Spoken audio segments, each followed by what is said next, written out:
अब हम water dissociation constant को देखते हैं कि आपके पास लेक्चर नंबर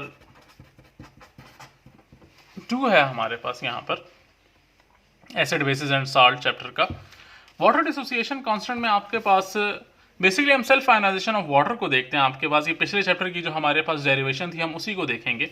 आपके पास ये आपको याद रखना है कि जब वाटर आपके पास मौजूद है तो water dissociates into H+ and OH- ions, लेकिन ये डिसोसिएशन बहुत कम है। वाटर बहुत ही कम आपके पास डिसोसिएट होकर इन चीज़ों में कन्वर्ट होता है। कितना कम आपके पास, यहाँ पर आपके पास ये लिख देता हूँ मैं कि अगर H+ आयन की तादाद लिखें तो आपके पास 1/10⁷ आपके पास ये है। यानी आपके पास अगर 10⁷ मॉलिक्यूल्स ऑफ हाइड्रोजन वाटर के मौजूद हैं तो उसमें से सिर्फ और सिर्फ एक टूटकर H+ आयन बनाएगा।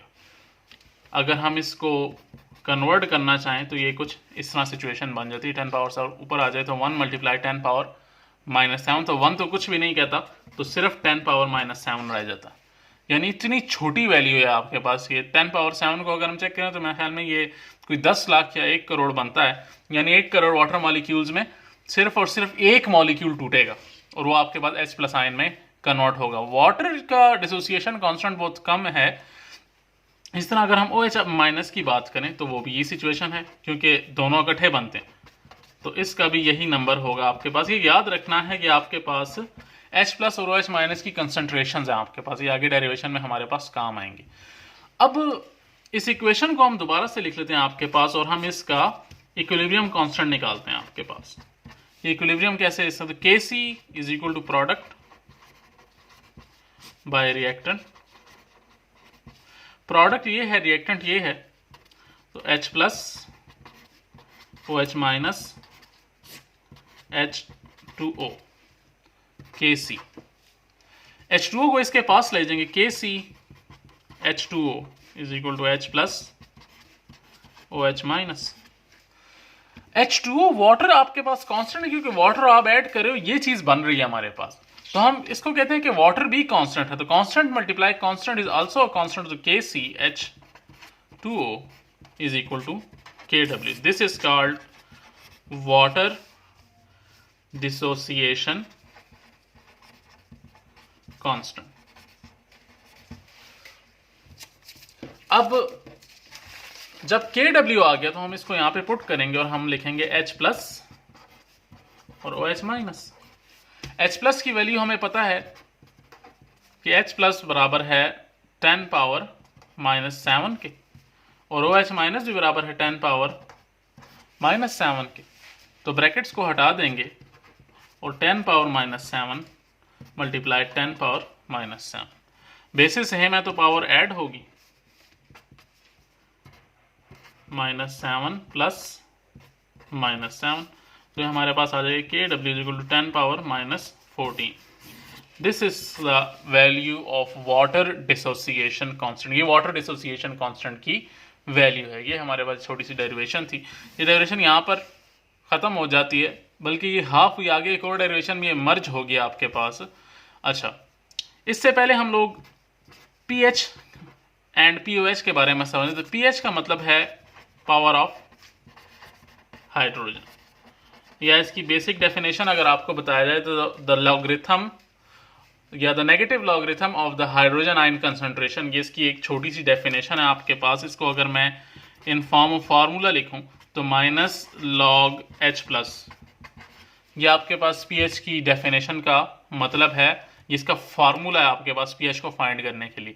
pH बेसिकली एसिड्स की एसिडिटी और बेसिसिटी के बारे में हमें बताती है कि कोई सोल्यूशन कितना एसिडिक है। इसके लिए हमारे पास एक स्केल होता है जिसको pH स्केल कहा जाता है, और इसमें आपके पास 1 से लेकर 14 तक न्यूमेरिकल नंबर्स होते हैं आपके पास।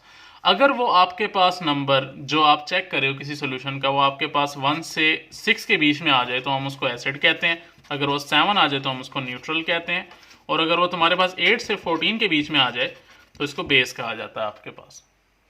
तो ये है हमारे पास pH। इसी तरह हमारे पास POH भी नाम की एक चीज़ है, ये बेसिस के लिए होती है, और इसका पावर ऑफ हाइड्रोक्साइल आयन इसको हम कहते हैं, और इसका फार्मूला है -log OH-, और इसका फार्मूला है the negative logarithm of the hydroxyl ion concentration is called POH।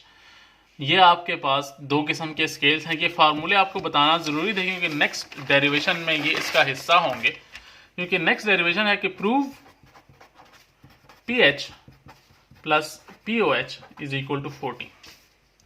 तो लास्ट डेरिवेशन में हम यहां तक पहुंच गए थे कि Kw is equal to 10 power minus 14।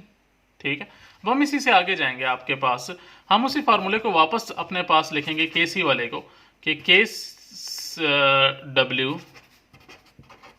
Is equal to H plus OH minus, और Kw की वैल्यू हमें पता है तो हम इसको पुट कर देंगे बीच में। 10 power minus 14 is equal to H plus OH minus. अब हम इस पे taking negative log on both sides, तो minus log 10 power minus 14 is equal to minus log H plus OH minus. ये दो हमने लिए। आपके पास लॉग का फार्मूला है कि log AB is equal to log A plus log B, दोनों अलग हो जाते हैं, बीच में प्लस आ जाता है। और आपके पास minus log 10 power minus 14 is equal to minus log H plus minus log OH minus. ये फार्मूला अभी मैंने आपको दिखाया था, ये किसके बराबर है? This is equal to PH, और ये वाला फार्मूला बराबर है POH के। तो हम इसको पुट करेंगे बीच में। यहां पर एक और लॉग का फार्मूला है कि log A power B is equal to B log A, यानी ये जो पावर है ना ये इसके साथ इधर नीचे उतर आएगी। तो हम इसको इस पे अप्लाई करेंगे। Minus into minus 14 log 10 is equal to PH plus POH। Minus minus plus, तो प्लस 14 लॉग 10 1 के बराबर है is equal to PH plus POH, या PH plus POH is equals 14। ये हमारे पास इसकी डेरिवेशन कंप्लीट हो गई आपके पास। इसके बाद हमारे पास एक छोटा सा टॉपिक है कि न्यूट्रल, एसिडिक और बेसिक सॉल्यूशंस क्या होते हैं आपके पास। तो न्यूट्रल सॉल्यूशन ऐसा सॉल्यूशन जिसमें H प्लस और OH माइनस आयन की तादाद बराबर हो उसको न्यूट्रल सॉल्यूशन कहते हैं। यानी आपके पास जितने H प्लस आयन हैं उतने ही OH माइनस आयन हैं, दोनों बराबर बराबर तादाद में हैं। एसिडिक सॉल्यूशन वो वाला सॉल्यूशन जिसमें H प्लस आयन की तादाद OH आयन से ज्यादा हो उसको आपके पास एसिडिक सॉल्यूशन कहते हैं। और बेसिक सॉल्यूशन ऐसा सॉल्यूशन जिसमें आपके पास OH माइनस आयन की तादाद H प्लस आयन से ज्यादा हो। ये तीन किस्म के सॉल्यूशन हैं आपके पास, न्यूट्रल, एसिडिक, बेसिक। न्यूट्रल में आपके पास H plus is equal to OH minus, ये दोनों बराबर होते हैं आपके पास। एसिडिक में आपके पास H plus ion is greater than OH minus ion, और जबकि बेसिक सॉल्यूशन में H plus ion is less than OH minus ion. ये हमारे पास तीन किस्म के सॉल्यूशंस हैं, neutral solution, acidic solution and basic solutions आपके पास।